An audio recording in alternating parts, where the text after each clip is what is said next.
John chapter 20, verse 11 through 18. Mary stood crying outside the tomb.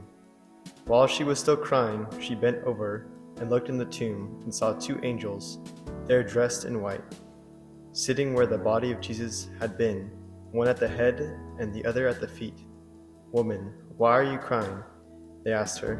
She answered, "They have taken my Lord away, and I do not know where they have put him." Then she turned around and saw Jesus standing there, but she did not know that it was Jesus.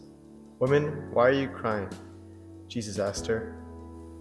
"Who is it that you are looking for?" She thought he was the gardener, so she said to him, "If you took him away, sir, tell me where you have put him, and I will go and get him." Jesus said to her, "Mary." She turned toward him and said in Hebrew, "Rabboni." This means teacher. "Do not hold on to me," Jesus told her, "because I have not yet gone up to the Father. But go to my brothers and tell them that I am returning to him who is my Father and their Father, my God and their God."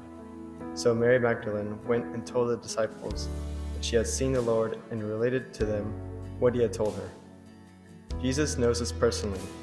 Just as Jesus called Mary by her name, he knows each of us. He knows our struggles, our joys, our sorrows, and our deepest desires. He sees us as unique individuals and cares for us deeply. When we come to adore him in the Blessed Sacrament, we can be assured that he knows us and is present with us, even if we may not always recognize him. How does it feel to know that Jesus knows you by name and cares for you personally? How can you deepen your relationship with Jesus and cultivate a sense of intimacy with him during adoration?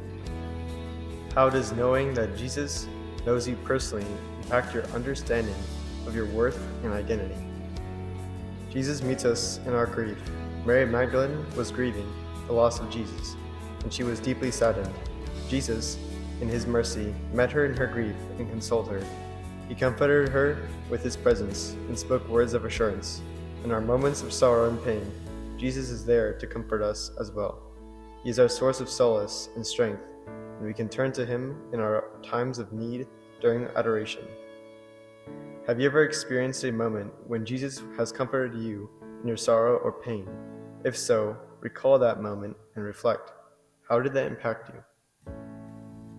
How can you turn to Jesus during difficult times when you are grieving, feeling lost, or struggling with challenges? How can you extend Jesus' compassion to others who are experiencing grief or suffering?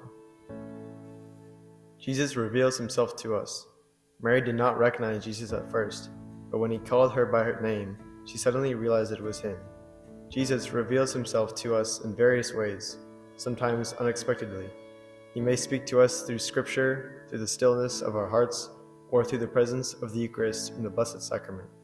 When we come to adore him with an open heart and receptive spirit, we may experience moments of profound encounter with him, where he reveals himself to us in a personal and meaningful way. How do you actively seek to encounter Jesus?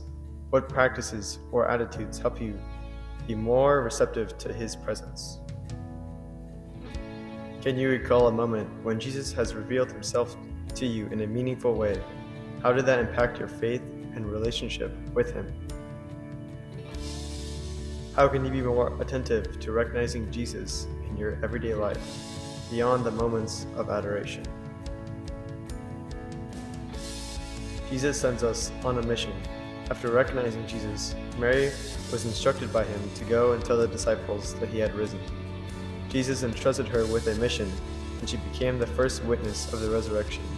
In our times of adoration, Jesus may also reveal to us the mission he has for us in our lives. He may call us to be witnesses, to share his love and mercy with others, and to live out our faith boldly in the world. Do you feel a sense of purpose or mission in your life?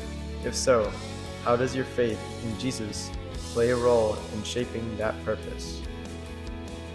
How can you be a witness of Jesus' love and mercy to others in your daily life, whether it be at school, with friends, or in your community?